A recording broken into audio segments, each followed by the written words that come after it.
أعوذ بالله من الشيطان الرجيم بسم الله الرحمن الرحيم إن الله اشترى من المؤمنين أنفسهم وأموالهم بأن لهم الجنة يقاتلون في سبيل الله فيقتلون ويقتلون وعدا عليه حقا في التوراة والإنجيل والقرآن ومن أوفى بعهده من الله فاستبشروا ببيعكم الذي بايعتم به وذلك هو الفوز العظيم التائبون العابدون الحامدون السائحون إلى آخر الآية মহাগ্রন্থ আল কোরআনে কারীম এর 11তম পারা 9 নম্বর সূরা সূরাতুত তাওবার 111 এবং 112 নং আয়াত আমি আপনাদের খিদমতে তেলাওয়াত করেছি। ইরশাদ হচ্ছে, আল্লাহ তাআলা বলছেন, ইন্নাল্লাহা আশতারা মিনাল মুমিনিনা আনফুসাহুম ওয়া আমওয়ালাহুম বিআন্না লাহুমুল জান্নাহ। নিশ্চয়ই, খুব ভালো করে শুনবেন অর্থটা, তাহলে আলোচনা বুঝে আসবে। নিশ্চয়ই আল্লাহ পাক ক্রয় করেছেন, আল্লাহ পাক ক্রয় করেছেন মিনাল মুমিনিনা আনফুসাহুম ওয়া আমওয়ালাহুম, মুমিনদের থেকে তাদের জান এবং তাদের মাল কিসের বিনিময়ে ক্রয় করেছেন? বিআন্না লাহুমুল জান্নাহ। বুঝেন আর না বুঝেন চিল্লায় এখন সুবহানাল্লাহ। আল্লাহ পাক জান্নাতের বিনিময়ে মুমিনদের জান এবং মাল ক্রয় করেছেন। ইউকাতিলুনা ফি সাবিলিল্লাহ, যেই মুমিনদের জান এবং মাল আল্লাহ পাক জান্নাতের বিনিময়ে ক্রয় করেছেন, ওই মুমিনেরা লড়াই করে, সংগ্রাম করে, যুদ্ধ করে, জিহাদ করে। কার পথে? আল্লাহর পথে। জোরে বলেন, কার পথে? আল্লাহর পথে। ফায়াকুতুলুনা ওয়া ইউকতালুন, এরা মরে এবং মারে। আল্লাহু আকবার। এরা আল্লাহর পথে যখন সংগ্রামে লিপ্ত হয়ে যায়, নিজেরাও মরে এবং মরার আগেও মারে। ওয়ামান আও ওয়াদান আলাইহি হাক্কান ফিত তাওরাতি ওয়াল ইনজিলি ওয়াল কুরআন। আল্লাহ পাক তিনি এমন একটি ওয়াদা করেছেন যে মুমিনদের জান এবং মাল যদি আমি আল্লাহর কাছে বিক্রি করে এবং আমি আল্লাহর পথে তারা লড়াই করতে গিয়ে মারে এবং মরে, তাহলে আমি তাদেরকে বিনিময়ে জান্নাত দিব। কি দিবেন? জান্নাত দিব। এই ওয়াদাটা আল্লাহ শুধু কোরআনে করেন নাই, হযরতে মূসার উপরে যে আসমানি কিতাব নাজিল হয়েছিল তাওরাত, ওই তাওরাতের মধ্যে ওয়াদা করেছেন। হযরতে ঈসা রূহুল্লাহর উপরে যে ইনজিল নাজিল হয়েছে, ওই ইনজিলের মধ্যে একই ওয়াদা করেছেন। ওয়াল কুরআন, আবার একই ওয়াদা কোরআনেও করেছেন। ওয়ামান আউফা বিআহদিহি মিনাল্লাহ, আল্লাহ বলছেন আল্লাহর চাইতে প্রতিশ্রুতি ওয়াদা পরিপূর্ণ করে আকাশের নিচে জমিনের উপরে এমন আর কে আছে? আর কেউ আছে?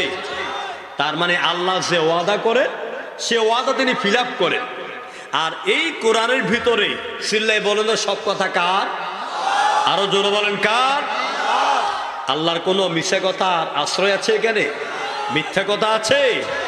আল্লাহ পাক বলেন, ওয়ামান আসদাকু মিনাল্লাহি কিলা, আল্লাহর চাইতে এত বড় সত্যবাদী আর কে আছে?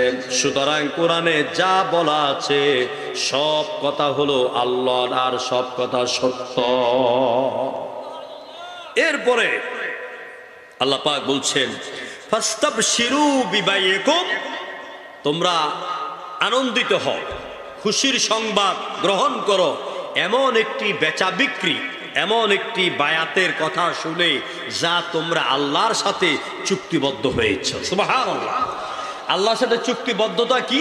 যদি আল্লাহর জন্য মরতে পারো, আল্লাহর জন্য মারতে পারো, আল্লাহর কাছে তোমার জান্নাত বিক্রি করতে পারো, তাহলে আল্লাহ তোমাদেরকে জান্নাত দিবেন। এ ওয়াদা কে দিয়েছেন? তাহলে আল্লাহর সাথে যারা এইরকম চুক্তিবদ্ধ হতে পারে, এই চুক্তিবদ্ধতার পুরস্কারের কথা শুনে তোমরা আনন্দিত হও। ওয়াযালিকা হুয়াল ফাউজুল আযীম। আল্লাহ পাক বলছেন, এটাই হচ্ছে তোমাদের জন্য চূড়ান্ত সফলতার পথ। মানুষ মনে করে আমি বড় নায়ক হয়েছি, আমি বড় সফল, আমি বড় নায়িকা হয়েছি, আমি অনেক সফল। প্রিয় ভাইরা, যে নায়ক নায়িকারা, এটা ফাঁক দিয়ে একটু বলে ফেলি আমি, যে নায়ক নায়িকারা ডান্স মেরে অভিনয় করে হাজার লক্ষ কোটি দর্শকরে আনন্দ দেয়, সে নায়ক নায়িকাদের জীবনের পেছনে, পর্দার পেছনে লক্ষ কোটি দুঃখ বেদনা লুকায়িত আছে। আছে না? বলে আছে। ইতিমধ্যে দেখতে পাচ্ছেন আপনারা ফেসবুকের ভিতরে ফপি আপার কান্নার আওয়াজ, ঠিক না? যাদের জন্য জীবন দিল, যৌবন দিল, ইজ্জত লুটিয়ে দিল, আপন জনরাই তাকে এখন মারতে চায়। নিজের মা, বোন, ভাই এখন তার সম্পদগুলি সব লুণ্ঠন করে নিয়েছে। তাহলে তিনি যে আনন্দ দিয়েছেন তার পেছনে দুঃখ বেদনা আছে নাকি নাই? আছে। আল্লাহ পাক বলছেন, না, এটার নাম সফলতা নয়।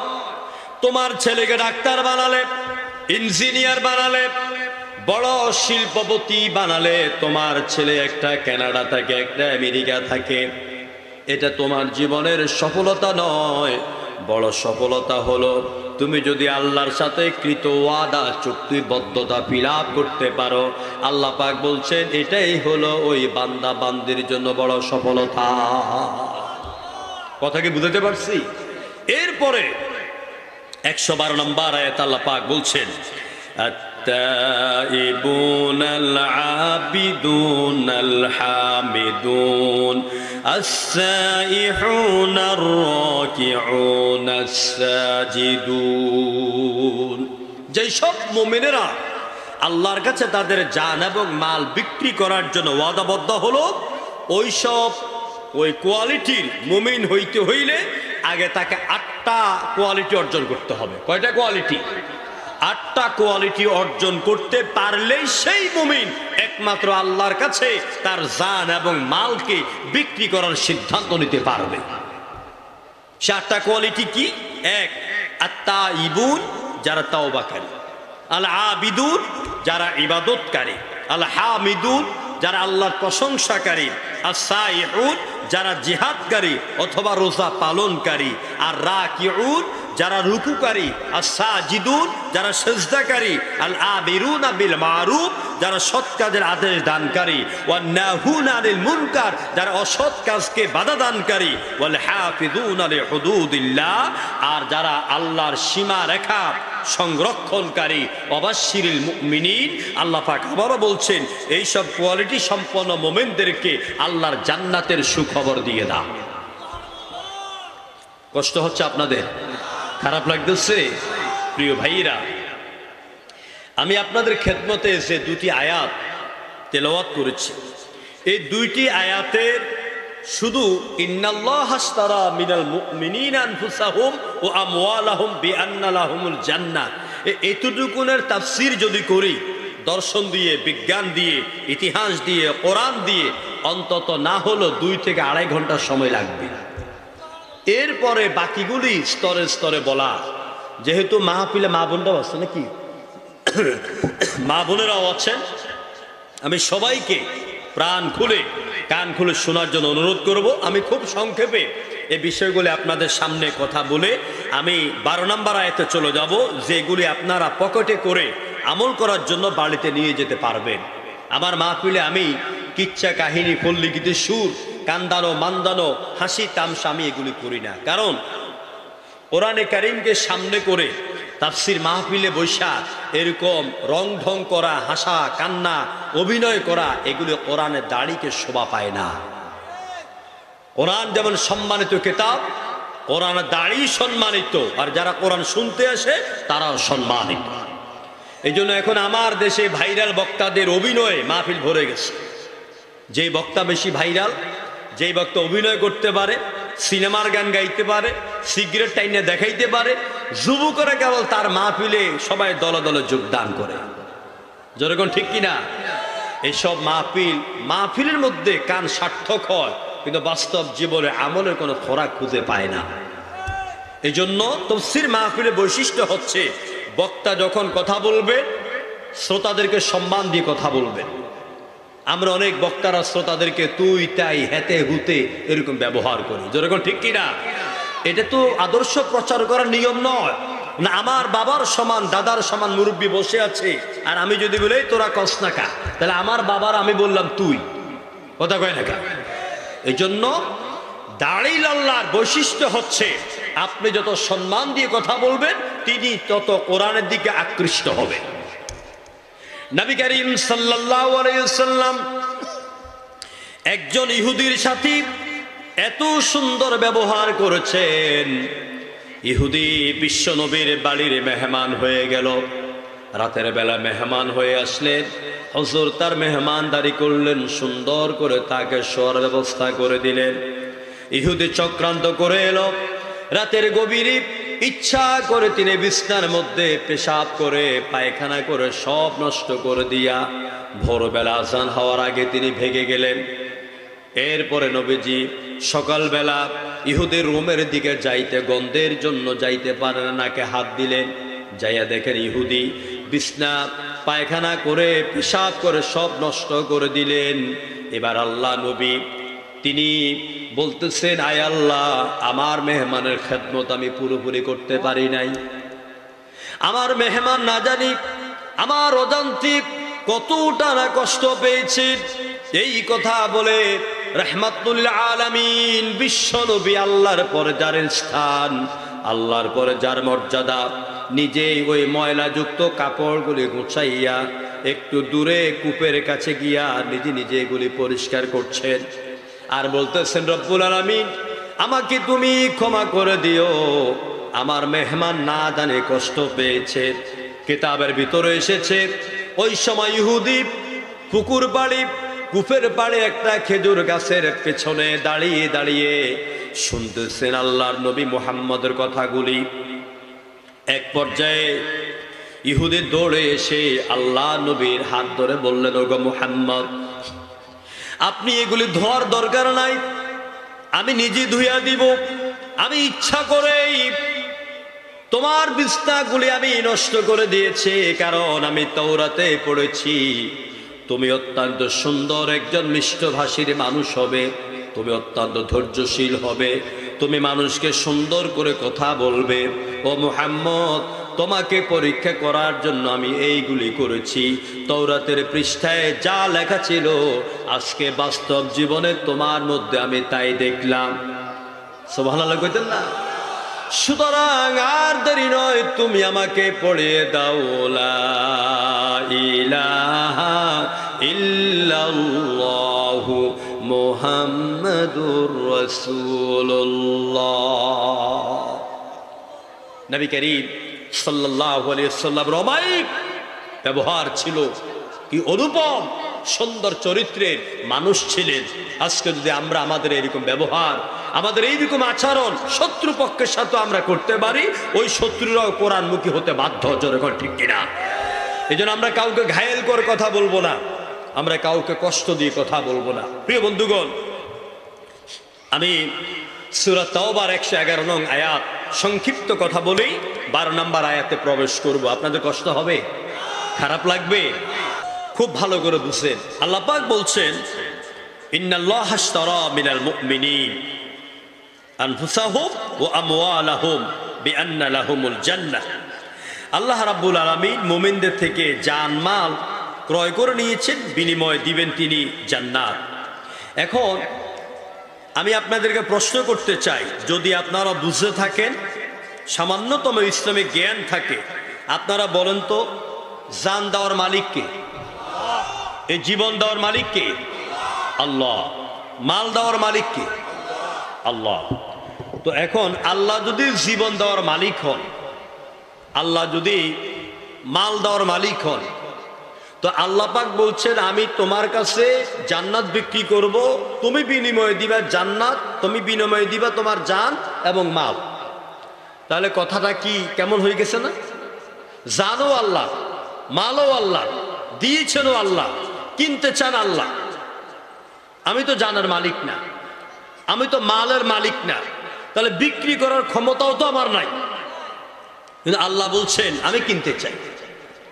এর ব্যাখ্যা করেছেন আমি প্রায় 1 ডজন মুফাসসিরুল কোরআন, আপনার তাফসীর রুহুল মাআনি, রুহুল বায়ান, নূরুল কুলুব, নূরুল কোরআন, সাফাতুত তাফাসির, তারপরে আপনার আযওয়াউল বায়ান, এরপরে আপনার ফি তাফসীরি ফি জালালিল কোরআন, এরপরে আপনার তাফহিমুল কোরআন, এই সব তাফসীরের মোদ্দা কথা এক কথায় বলে দিচ্ছি, সেটা হচ্ছে এই আল্লাহ পাক বান্দার কাছে জান এবং মাল কিনতে চাইয়া আল্লাহ চাইছেন মূলত জান এবং মাল। আল্লাহ যখনই বান্দার কাছে চাইবেন তখন বিক্রি করার দেওয়ার মতন ইচ্ছা শক্তিটা আল্লাহর কাছে, আল্লাহ তার বান্দার কাছে কিনতে চান। আল্লাহ তার বান্দার কাছে কি কিনতে চান? জান এবং মাল, আল্লাহর পথে খরচ করার ইচ্ছা শক্তিটা। যেমন একটু আগে আমার নিজামউদ্দিন আনসারী ভাই আপনাদের কাছে কোরআনের মাহফিলের জন্য, মাদ্রাসার জন্য মাল চেয়েছেন। এখন যার ইচ্ছা হয়েছে তিনি দিয়েছেন, যার ইচ্ছা হয় নাই তিনি দেন নাই। এই ইচ্ছা শক্তিটাকে আল্লাহ কিনতে চান। আবার যখন এই জমিনে আল্লাহর দ্বীন কায়েমের জন্য আহ্বান আসবে, ৭১ সালে আপনারা আমার দেশের বাংলা দামাল ছেলেরা যুদ্ধ করেছে, সংগ্রাম করেছে, রক্ত দিয়েছে, পাকিস্তান থেকে বাংলাদেশটা ভিন্ন হয়ে গেল। আবার ২০২৪ সালের সেই ৫ আগস্ট পর্যন্ত এই দেশের যুবকেরা, তরুণেরা যুদ্ধ করলো, লড়াই করলো, রক্ত দিল, জীবন দিল, আর একটা জালিমের হাত থেকেই বাংলাদেশ নতুন করে পুনরুদ্ধার হলো। চিল্লায় এখন ঠিক কিনা? যুদ্ধ কিন্তু ওই যে আমরা বলি ও রংপুরের আবু সাঈদ, ও ঢাকার মুগ্ধ, আমাদের শেষ হয়ে যায় নাই যুদ্ধ। যুদ্ধ দুইটা হয়েছে, একটা হলো ৭১ সালে, একটা হলো ৫ আগস্ট। যুদ্ধ আরেকটা হবে, আরেকটা যুদ্ধ হতেই হবে। সেই যুদ্ধ কি হবে? সেই যুদ্ধ হবে বাংলাদেশের পার্লামেন্টে, বাংলাদেশের আদালতে, মন্ত্রণালয়ে, সচিবালয়ে, সর্বত্র যত জায়গায় লাল সবুজের পতাকা উঠবে, ঠিক ততখানি জায়গায় কালেমা খচিত আরেকটা পতাকাকে উড্ডীন করার জন্য এই দেশের বাংলা মায়ের ছেলেরা, দামাল ছেলেরা, ইসলামের যুবকেরা আবার রক্ত দিতে হবে। তৈরি আছেন আপনারা? তৈরি আছে? কোরআনের একটা পতাকা, কালেমা খচিত একটা পতাকা বাংলাদেশে উড্ডীন হোক, আপনারা চান কিনা?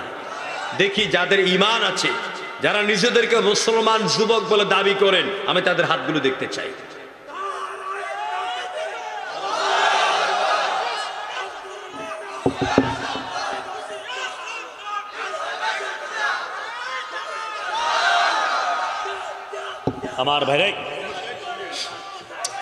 আমার ভাইয়েরা, যাদেরকে সতর্ক করেন ওরা এমনি বহুত সতর্ক আছে, ওদেরকে সতর্ক করার লাগবে না। আমাদের মিছিল হবে আল কোরআনের আলো, আল হাদিসের আলো, সারা বাংলায় যা আলো, কথা কয় না কেন, সারা বাংলায় যা আলো, সংসদে যা আলো, সচিবালয়ে যা আলো, চট্টগ্রামে যা আলো, মিরসরাইয়ে যা আলো, এটা হবে আমাদের স্লোগান।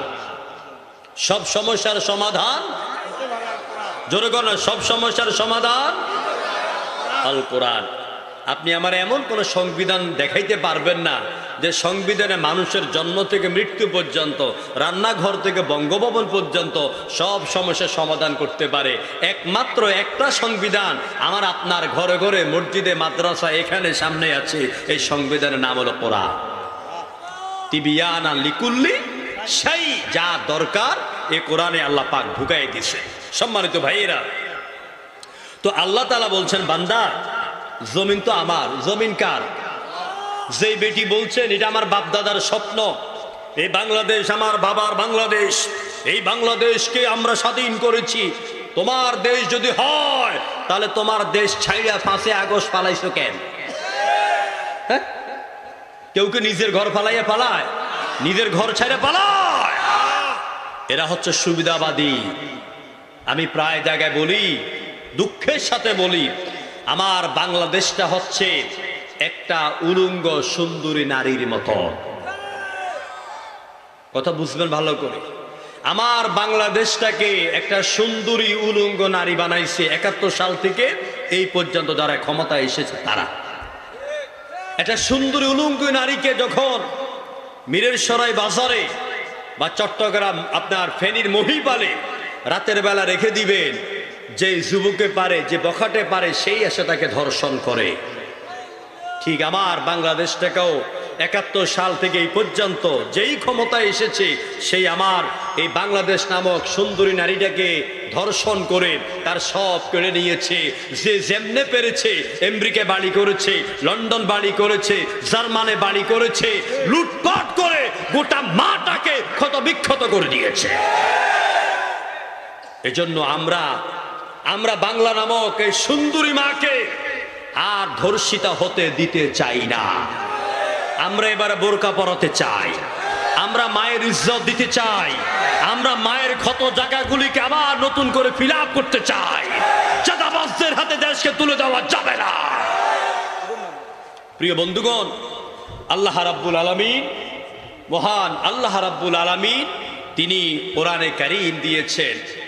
আল্লাহ পাক বলেছেন, আমি জান্নাত বিক্রি করব, তোমাদের জান দিতে হবে, তোমাদের মাল দিতে হবে, তোমাদের ইচ্ছা শক্তি আল্লাহর কাছে বিলীন করে দিতে হবে। যদি দিতে পারো তাহলে আমি আল্লাহ পাক তোমাদের জন্য আমার জান্নাতের দরওয়াজা খুলে দিব। সুবহানাল্লাহ।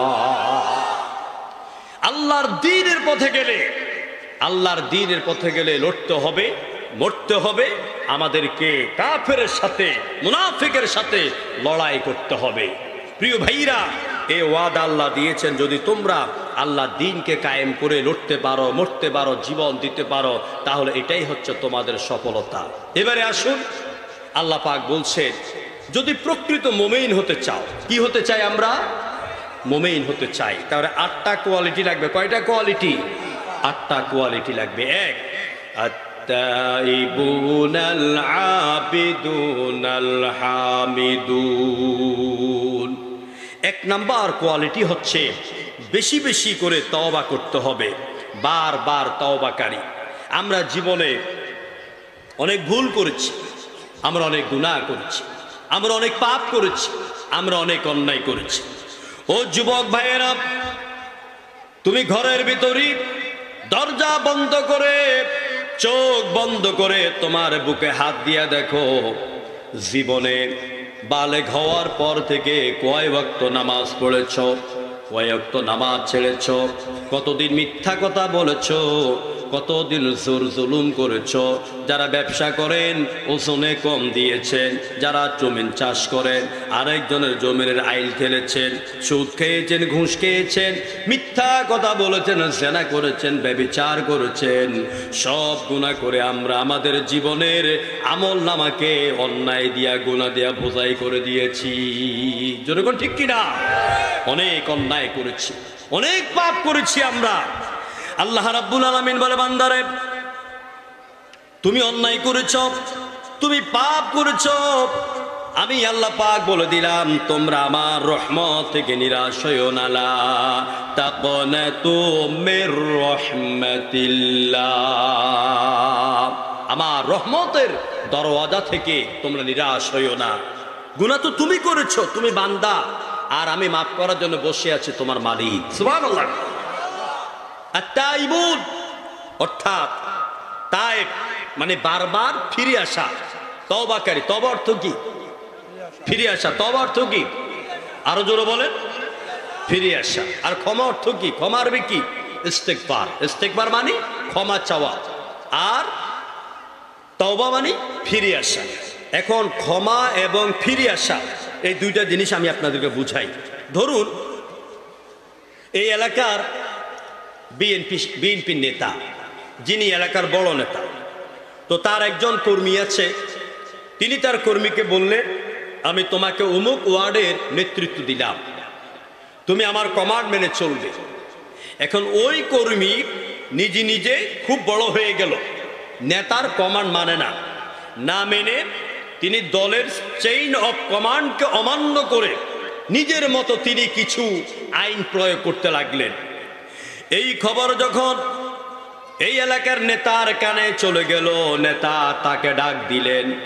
ডাক দেওয়ার পরে বলছে, তুমি এইরকম করেছো নাকি? জি করেছি। তোমাকে আমার দল থেকে বহিষ্কার করা হলো, কমিটি থেকে বহিষ্কার করা হলো, ওয়ার্ডের সভাপতির দায়িত্ব থেকে বহিষ্কার করা হলো, এবং আমি এটা অর্ডার করে দিলাম, আমার থানার কোনো কর্মী তোমার সাথে যোগাযোগ করবে না, কথাও বলবে না। এই কথা বলার পরে এই কর্মী রাত দিন এক সমান হয়ে যাবে না? তার মনে শান্তি থাকবে?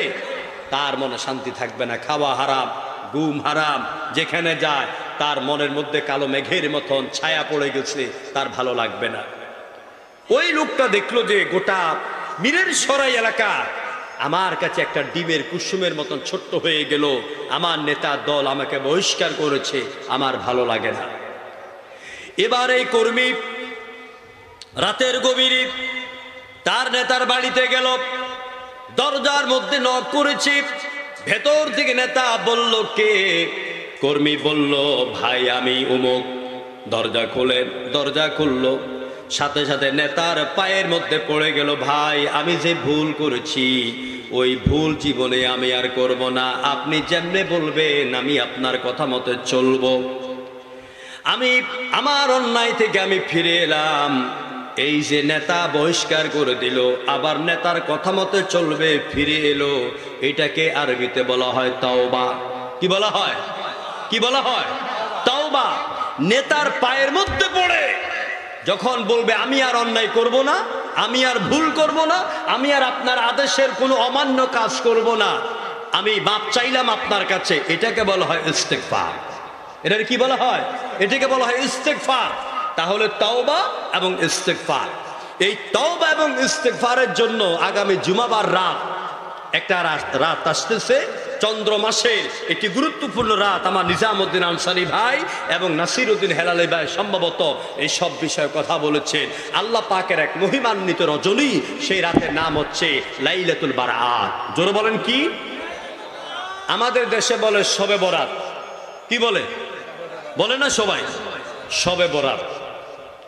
এই শবে বরাত কোরআনেও নাই, হাদিসেও নাই, কারণ এটা ফার্সি শব্দ। নামাজ কোরআনে আছে? নাই, কারণ এটা ফার্সি শব্দ। আমাদেরকে আরবি দিয়ে বুঝতে হবে। শবে বরাত এই শব্দটি ঠিক নয়, বলতে হবে শবে বারাআত। আরবিতে যদি পুরো বলেন বলতে হবে লাইলাতুল বারাআত।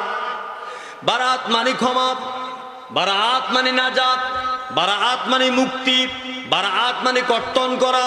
লাইলাতুল বারাআত মানে হলো যেই রাতে বান্দা চোখের পানিগুলি ছেড়ে দিয়া আল্লাহর কাছে কান্নাকাটি করে, নাকের পানিতে চোখের পানিতে একাকার করে দেয়।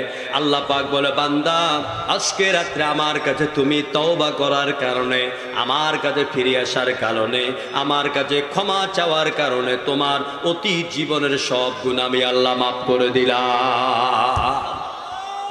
আমি এই তওবাটি আপনাদেরকে বুঝাচ্ছি, ইসলামে তওবার গুরুত্ব কত।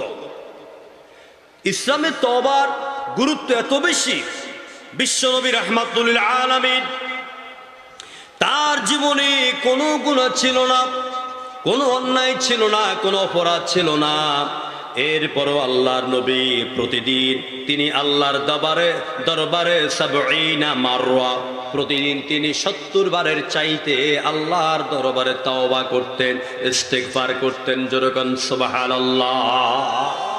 নবীরা হচ্ছে মাসুম, নবীরা হচ্ছেন বেগুনাহ। নবীদের জীবনে চুল পরিমাণ, সরিষার কণা পরিমাণ কোনো গুনাহ নাই। এটা হচ্ছে আমাদের আহলুস সুন্নাত ওয়াল জামাতের অভিমত এবং ঈমান। আমার ভাইয়েরা, এই লাইলাতুল বারাতি রব্বুল আলামিন বান্দাদেরকে তিনি মাফ করে দেন। তওবার কত গুরুত্ব খুব ভালো করে বুঝেন। আল্লাহ পাক কোরআনে কারিমে বলেন, ফাআলাম আন্নাহু লা ইলাহা ইল্লাল্লাহ। হে নবী, জেনে রাখুন আল্লাহ ছাড়া কোনো ইলাহ নাই। ওয়াস্তাগফির লিযামবিকা ওয়ালিল মুমিনিনা ওয়াল মুমিনাত। তুমি তোমার মুমিন বান্দা, মুমিন বান্দি, মুমিন উম্মত আর উম্মতির জন্য আমি আল্লাহর কাছে তুমি ক্ষমা প্রার্থনা করো। লিযামবিক, তুমি ক্ষমা প্রার্থনা করো তোমার অপরাধের জন্য আল্লাহর কাছে। তার মানে আমার রাসূলের কি কোনো গুনাহ আছে? না, নবীর গুনাহ নাই। নবী কি দিয়া আল্লাহ বুঝাচ্ছেন যে তুমি তোমার এই গুনাহগার উম্মত উম্মতির জন্য আমার কাছে ক্ষমা চাও, মাপ চাও। আল্লাহর কাছে ক্ষমা চাওয়ার জন্য আল্লাহ পাক কোরআনে কারিমে অসংখ্য জায়গায় নির্দেশ করেছেন। দেখুন, আল্লাহ রাব্বুল আলামিন বলেন, ওয়াস্তাগফিরু রাব্বাকুম তুবু ইলাইহি ইন্না রাব্বি রহিমুন ওয়াদুদ। ও আল্লাহর বান্দারা, তোমরা তোমাদের রবের কাছে মাপ চাও, তোমার রবের কাছে ফিরে আসো। তোমার আল্লাহ এত দয়ালু, তার কাছে মাপ চাওয়ার দেরি, তিনি মাপ করতে তোমাদেরকে দেরি করেন না। আল্লাহ কি খুব রাগান্বিত না দয়ালু? আল্লাহ পাকের এক নাম রহমান, এক নাম রাহিম, এক নাম ওয়াদুদ। আবার আল্লাহ পাকের এক নাম হচ্ছে জব্বার, এক নাম হচ্ছে কাহার। চিল্লাই করে আল্লাহু আকবার। আল্লাহ যেমনটা দয়ালু, আবার যখন তিনি রাগ করবেন, ইন্না বাদশা রব্বিকা লাশাদীদ, তিনি যাকে ধরবেন তাকে ছাড়বেন না। কোন আল্লাহু আকবার। আল্লাহর মতন এত দয়ালু আকাশেও কেউ নেই, জমিনও। বলবেন যে হুজুর আল্লাহ যে দয়ালু, একটু বুঝাইয়া দেন। আমার মীরের সরাইয়ের ভাইয়েরা খুব ভালো করে বুঝেন। আপনি এমনও মানুষ আছে আমাদের মধ্যে, যুবক ভাইয়েরা আছে, ঠিক মতো 5 ওয়াক্ত নামাজ আদায় করেন না, এরকম আছে নাকি নাই? আচ্ছা, যে ব্যক্তি 5 ওয়াক্ত নামাজ পড়েন তারে খাওয়ায় কে? কথা বলেন। আর যে নামাজ পড়ে না তারে খাওয়ায় কে? যারা মসজিদে ঢুকে তাদেরকে খাওয়ায় কে? যারা মন্দিরে ঢুকে তাদেরকে খাওয়ায় কে? আল্লাহ খাওয়ান। তাহলে আল্লাহ দয়ালু না আল্লাহ পাক খুব রাগান্বিত? আল্লাহর রাগের চাইতে আল্লাহর দয়াটা বেশি। যেরকম সুবহানাল্লাহ। তুমি রহমান, তুমি মেহেরবান, অন্ধ গাহে না শুধু তোমার গুণগান, বুঝে ও বুঝে না তব শান। তুমি রহমান, তুমি মেহেরবান। সুবহানাল্লাহ। কখনো তোমাকে যদি ভুলি, হেদায়াতের আলো জেলে নিয় কাছে তুলি, ঠাই দিও প্রিয়তম, ঠাই দিও প্রিয়তম, ও গো দয়াবান। আল্লাহু আকবার। তুমি রহমান, তুমি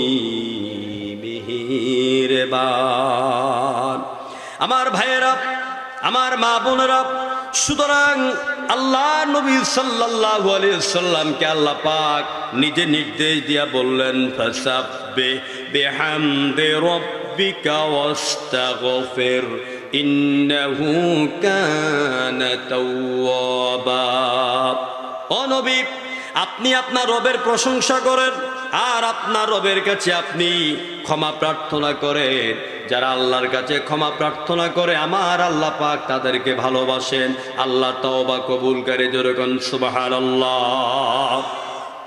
আমার ভাইয়েরা, আপনি যত গুনাহ করেছেন এমন তো গুনাহ আপনি করেন নাই।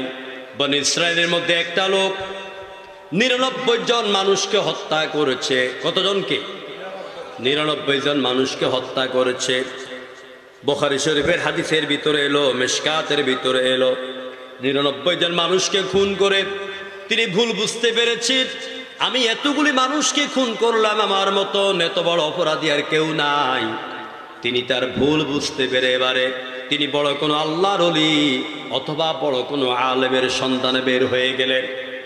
আল্লাহ নবী বলতেন, সাহাবীরা শোনো, এই লোকটা পথ চলতে চলতে প্রতিমধ্যে একজন ভালো আলেমকে পেয়ে গেল, যাইয়া বলছে, হুজুর আমি এরকম অন্যায় করেছি, 99 জন মানুষকে হত্যা করেছি, বলেন তো দেখি আমার এই গুনাহ মাফ হওয়ার কোনো রাস্তা আছে নাকি? হুজুর বলছেন, যে ব্যক্তি 99 জন মানুষকে হত্যা করে ওর গুনার মাফ হবে কি? কয় গুনাহ মাফ হবে না? কয় না, এত বড় গুনাহ আল্লাহ মাফ করবেন না। তো ডাকাত ওই লোকটি বলতেছে, যদি 99 জন মানুষকে খুন করার পরে গুনাহ মাফ না হয় তো তোমার আর বাঁচায় রেখে কি লাভ? বাস কোপ দিল, কল্লা পড়ে গেল। কয়জন হইল? কয়জন হলো? 100 জন হইল। এবার 100 জন ফিল আপ করে লোকটা আবার পাগলের মতন ঘুরতেছে, কোন জায়গায় গেলে আমি মাপ পাবো, কোন জায়গায় গেলে আমি ভালো হতে পারবো। লোকদের কাছে অনুসন্ধান পেয়ে গেলেন, মীরের সরাই থানার মধ্যে উমুক একটা গ্রাম আছে, ওই গ্রামের মানুষ সত্যবাদী, ওরা কোরআন পড়ে, ওরা ইসলাম বুঝে, ওরা আল্লাহকে ভয় করে, ওরা সবাই পরেজগার, ওরা হারাম খায় না, ওরা হালাল খায়, ওরা খুব ভদ্র মানুষ। ওখানে যদি তোমার বাকি জীবনটা কাটাইতে পারো তাহলে হয়তো তোমার গুনাহ মাফ হয়ে যাবে, এরকম খবর পাইল। উদাহরণ দিচ্ছি আমি, প্রিয় ভাইয়েরা, লোকটা বনী ইসরায়েলের লোক, তিনি ওই ভালো এলাকার সন্ধান পেয়ে ভালো হবার জন্য সেই দিকে তিনি দৌড়াচ্ছেন। ওই গ্রামে যাইতে আর সামান্য একটু পথ বাকি, এমন সময় আল্লাহ পাক তার রূহ কবজ করার জন্য আজরাইলকে পাঠিয়ে দিলেন। মালাকুল মউত এসে গেল, ওই লোকটার রূহ কবজ হয়ে গেল। এবার জাহান্নামী ফেরেশতারা টানাটানি করে, যেটা জাহান্নামী 100 মানুষকে খুন করেছে। জান্নাতি ফেরেশতারা বলে, না এটা খুন করেছে ঠিক, কিন্তু তওবা করার জন্য দৌড়াচ্ছে, এটা তো জান্নাতি লোক। এই জান্নাতি আর জাহান্নামী ফেরেশতাদের মধ্যে ঝগড়া বেঁধে গেল। হাদিস শরীফের ভিতরে এলো, আল্লাহ পাক 2 জন ফেরেশতাকে পাঠিয়ে দিলেন সমাধান করার জন্য। 2 জন ফেরেশতা এসে ওই জান্নাত আর জাহান্নামী ফেরেশতাদেরকে বলল, তোমরা জায়গা মাপ দিয়ে দেখো, এই অন্যায়কারী খুনকারী লোকটা যেই এলাকায় গেলে ভালো হবে, ভালোভাবে চলবে, ওই এলাকায় যাইতে পথ বেশি বাকি নাকি যেই দিক থেকে আসছে ওই দিকে বেশি বাকি, তোমরা অনুমান করো, মাপ দাও। মাপ দেওয়ার পর দেখা গেল আর অল্প একটু গেলেই ওই ভালো এলাকার মধ্যে সেই পৌঁছে যায়। এবার সমাধান হয়ে গেল, লোকটা আল্লাহর জান্নাতি, চিল্লায় এখন সুবহানাল্লাহ। ও আমার এলাকার যুবক ভাইয়েরা, নবীদের হাদিস থেকে শিক্ষা গ্রহণ করো।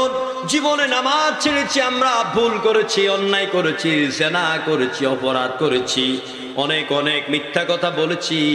আজকে যদি আমরা আল্লাহর দরবারে তওবা করতে পারি, আল্লাহর কাছে ফিরে আসতে পারি, ওই ব্যক্তিকে আল্লাহ পাক যেইভাবে মাফ করে দিয়েছেন আমাকে আপনাকেও আমার আল্লাহ ওইভাবে মাফ করে দিতে পারে। যেরকম পারে কিনা? এই জন্য আমাদেরকে তওবার দিকে ফিরে আসতে হবে। আল্লাহ যে কত ক্ষমাশীল দেখুন। একজন লোক, হযরত আবু হুরায়রা হাদিস বর্ণনা করছেন, একজন লোক তার জীবনে এমন কোনো গুনাহ নাই যা সে করে নাই। সব গুনাহ করার পরে যখন তার মৃত্যু ঘনায় আসলো তখন তিনি তার ছেলে সবগুলিকে ডাক দিলেন, আমার বাবারা, আমি জীবনে এমন কোনো অন্যায় নাই, এমন কোনো গুনাহ নাই যেটা আমি করি নাই, তো আমি তো মৃত্যুর পরে জাহান্নাম ছাড়া আমার কোনো উপায় নেই, তোমাদেরকে আমি একটা ওসিয়ত করে যাচ্ছি।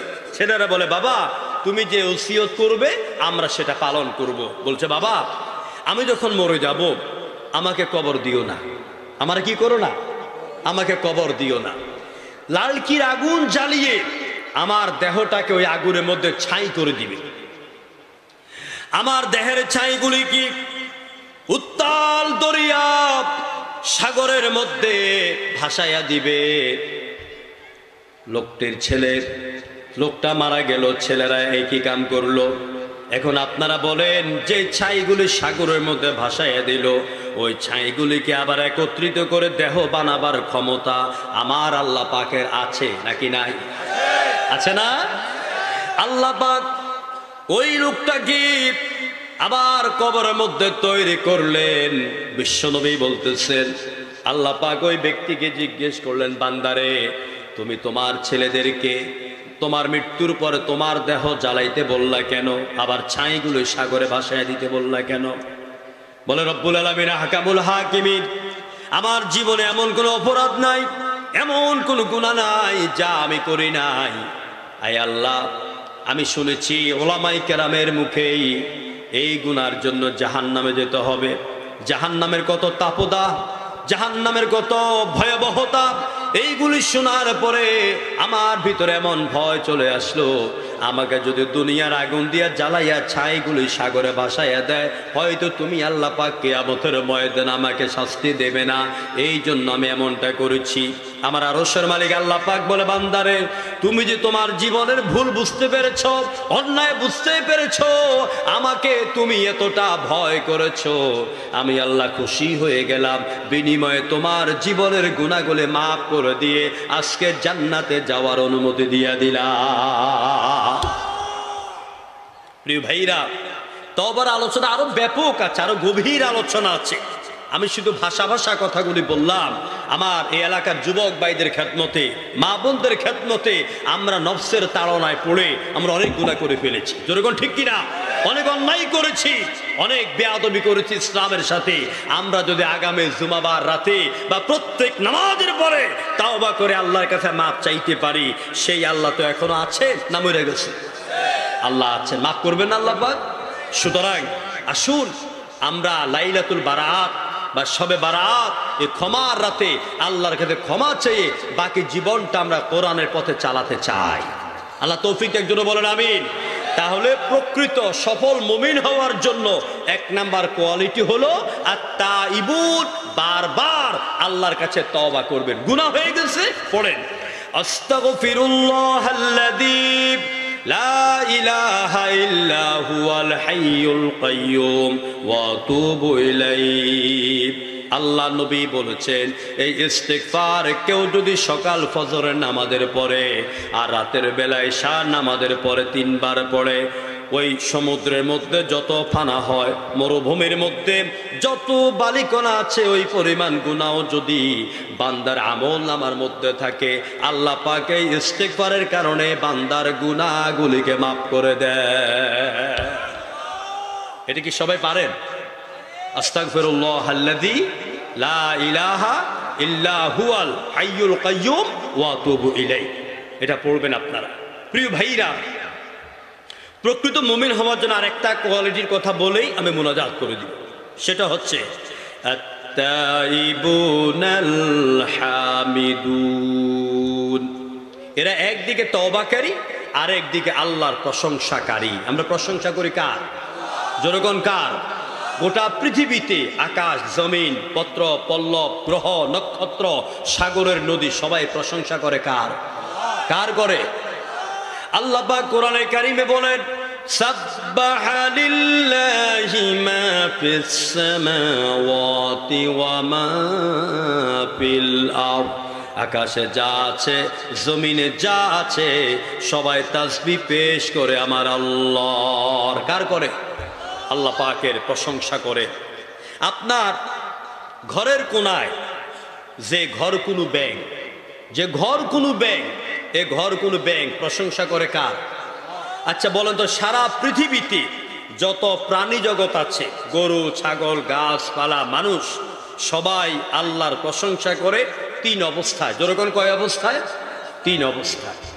الذين يذكرون الله قياما وقعودا وعلى جنوبهم ويتفكرون في خلق السماوات والأرض الذين يذكرون الله قياما যারা আল্লাহর প্রশংসা করে দাঁড়িয়ে দাঁড়িয়ে ওয়া কুউদান কেউ করে বসে বসে ওয়া আলা জুনুবিহিম কেউ করে লম্বা হয়ে শুইয়া এবারে কারা দাঁড়ায়া করে কারা বসে করে কারা শুইয়া করে একটু ভালো করে দেখে এই যে আপনাদের পাশে যত নারকেল গাছ আছে বট গাছ আছে তাল গাছ আছে যত গাছ আছে এই গাছগুলি কি শোয়া না দাঁড়ানো দাঁড়ানো আল্লাযীনা ইয়াযকুরুনাল্লাহ কিয়ামা এরা দাঁড়িয়ে দাঁড়িয়ে প্রতিনিয়ত আল্লাহর জিকির করে তাসবিহ পেশ করে প্রশংসা করে বসে কারা করে বসে করে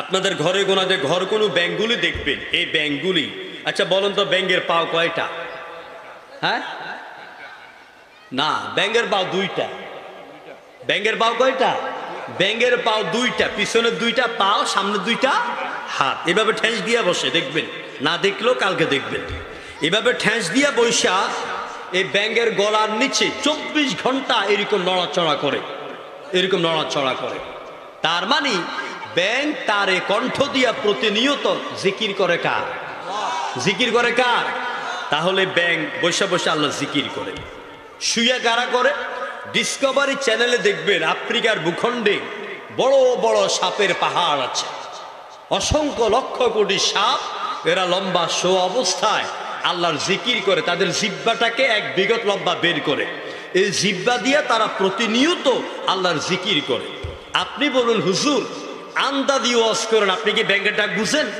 আপনি কি সাপের জিহ্বা বানানি বুঝেন আপনি কি গাছের আওয়াজ বুঝেন আমি তো বুঝতে পারবো না আমি কেন পৃথিবীতে হযরত সুলাইমান ছাড়া কোন নবীকেও আল্লাহ পাক এগুলি বুঝার মতন ক্ষমতা লা তাফকাহুনা তাসবিহাহুম এই পৃথিবীতে কোন প্রাণী কোন ভাষায় আল্লাহর জিকির করে এটা বুঝার মতন ক্ষমতা কারো নাই আমার ভাইয়েরা তাহলে আমি আয়াত দিয়ে আপনাদেরকে বুঝাইলাম পৃথিবীতে বৃক্ষরাজিগুলি দাঁড়াই আল্লাহর প্রশংসা করে ব্যাঙগুলি বসে বসে আল্লাহর প্রশংসা করে সাপগুলি শুয়া শুয়া আল্লাহর প্রশংসা করে এবারে বলেন আমি আপনি মানুষ আমরা কোন অবস্থায় আল্লাহর প্রশংসা করি বলেন তো যে দাঁড়াইয়া না বসে না শুইয়া কোন অবস্থায় আর ঠাস করে জবাব দিতে পারলেন না আমরা তিন অবস্থায় আল্লাহর জিকির করি সুবহানাল্লাহ কইতেন না মানুষ দাঁড়াইয়া করতে পারে মানুষ বসে করতে পারে মানুষ শুইয়া করতে পারে আমাদেরকে তিন অবস্থায় আল্লাহর প্রশংসা করার জন্যই মূলত আল্লাহ আমাদেরকে বানাইছেন যেমন দেখেন আমাদের আদি পিতার নাম কি কি নাম আদম আদম লিখতে কয় অক্ষর 3 অক্ষর জোরগণ কয় অক্ষর প্রথম অক্ষর আলিফ দ্বিতীয় অক্ষর দাল তৃতীয় অক্ষর মিম এখন দেখেন তো আলিফটা কি শোয়া না দাঁড়ানো দাঁড়ানো দালটা এই যে আমার মাথা থেকে কলম দিয়ে হাঁটু পর্যন্ত দাগ দেন এটা দালের মতো মনে হয় না তাহলে দালটাকে দাঁড়ানো না বসা এটা বসা বালিশের মধ্যে যখন মাথা রাইকা লম্বা হইয়া শুই তখন এটাকে মনে হয় মিমের মতো যেরকম ঠিক কিনা তাহলে বাবার নাম আদম আলিফ দাল মিম দাল খাড়া আলিফ খাড়া দাল বসা মিম শোয়া আল্লাযীনা ইয়াযকুরুনাল্লাহ কিয়ামা ওয়া কুউদা ওয়া আলা জুনুবিহিম তার মানে আল্লাহ বুঝাইলেন আদম তোমাকে এবং বনি আদমকে এই পৃথিবীতে দাঁড়ানো অবস্থায় বসা অবস্থায় শোয়া অবস্থায় সব অবস্থায় আমার গুণগান আমার জিকির আমার প্রশংসা করার জন্য আমি তৈরি করেছি মা খালাকাতুল জিন্না ওয়াল ইনসা ইল্লা লিয়াবুদুন আমি মানুষ এবং জিনকে শুধুমাত্র কেবলমাত্র আমার ইবাদতের জন্য আমার গোলামির জন্য আমি বানিয়েছি আমার ভাইরা সুতরাং আমাদের কাজ হচ্ছে গোলামি করব কার ইবাদত অর্থ কি গোলামি করে এখন গোলামিটা কি এটা আমরা বুঝি না প্রিয় ভাইয়েরা আমি ইবাদতের এই 5 মিনিটে ব্যাখ্যা দিয়ে শেষ করে দিব ইবাদত শব্দের মৌলিক অর্থ হচ্ছে আল ইতাআত আনুগত্য করা। ইবাদতের মূল অর্থ কি? ইতাআত মানে আনুগত্য করা। আর আমরা আনুগত্য করব কার? আল্লাহ পাকের। ইবাদতের মৌলিক অর্থ হলো আনুগত্য করা। সূর্য আনুগত্য করে কার? চন্দ্র আনুগত্য করে কার? বনের বাঘ, হরিণ, সাপ, ভাল্লুক সব আনুগত্য করে কার? আপনাদের পাশে যে সাগর আছে, সাগরের পানিগুলি আনুগত্য করে কার? তাফসীরে কাশফের ভিতরে এলো সাগরের পানিগুলি প্রতি রাত আল্লাহর কাছে আরশে আজিমের কাছে মাথা নত করে দিয়া বলে, প্রশান্ত মহাসাগর, আটলান্টিক মহাসাগর, ভারত মহাসাগর, বঙ্গোপসাগর, আরব সাগর, লোহিত সাগর, সব পানিগুলি আল্লাহর আরশের কাছে মাথা নত করে দিয়া বলে, আল্লাহ আমাদেরকে হুকুম দাও, এক মুহূর্তের ভিতরেই গোটা দুনিয়াকে ডুবাইয়া দেই। কিতাবের ভিতরে এসেছে, আল্লাহ নবী বলেছেন, আল্লাহ পাক প্রতি রাত সাগরের পানিদের আবেদনকে তিনি প্রত্যাখ্যান করে দেন। তার মানে ওই সাগরের পানিগুলি আনুগত্য করে কার? সবগুলি আল্লাহর আনুগত্য করে। শুধু নামাজ পড়ার নাম ইবাদত নয়, শুধু রোজা রাখার নাম ইবাদত নয়, শুধু হজ করার নাম ইবাদত নয়, শুধু পর্দা করার নাম ইবাদত নয়। এই নামাজ, রোজা, হজ, যাকাত, দান করা এগুলি হলো ইবাদত নামক একটা বৃক্ষের শাখা প্রশাখা। আর সবগুলি মিল্লা একটা ইবাদত নামক বৃক্ষ। জোরে করে আল্লাহু আকবার। এই জন্য আমি আপনি যদি আল্লাহর ইবাদত করতে পারি, আল্লাহর গুণগান গাইতে পারি, আল্লাহর গোলাম হইতে পারি, তাহলে পুরস্কার দিবেন আল্লাহ জান্নাত। কি দিবেন? জোরগণ কি দিবেন? ফাদখুলি ফি ইবাদি ওয়াদখুলি জান্নাতি। বান্দারে, আমার নেককার বান্দাদের দলভুক্ত হয়ে যা। যদি আমার ইবাদত করে জীবন কাটাইতে পারিস, অন্যায় করার পরে, ভুল করার পরে তওবা করে আমার সঠিক বান্দা হয়ে মরতে পারিস, তাহলে কিয়ামতের দিন আমার বান্দাদের দলভুক্ত করে দিয়ে আমি বলবো, এবার আমার বিশাল জান্নাতে ঢুকে যা।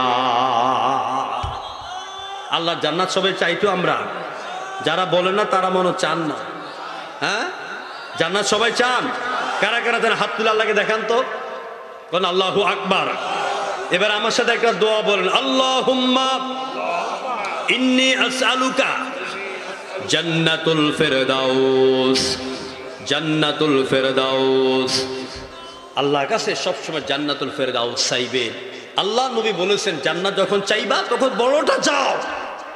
আমার ভাইরা, এই জান্নাতে যাইতে হইলে আমাদেরকে কয়েকটা কাজ করতে হবে। এক, ইমানটাকে শিরক মুক্ত করতে হবে। জনগণ ঠিক কিনা? যে ইমানের মধ্যে শিরক থাকবে না। 2 নম্বরে 5 ওয়াক্ত নামাজ আমাদেরকে সঠিকভাবে আদায় করতে হবে। মা বন্ধুকে বলি, নামাজগুলি সঠিকভাবে পড়বেন।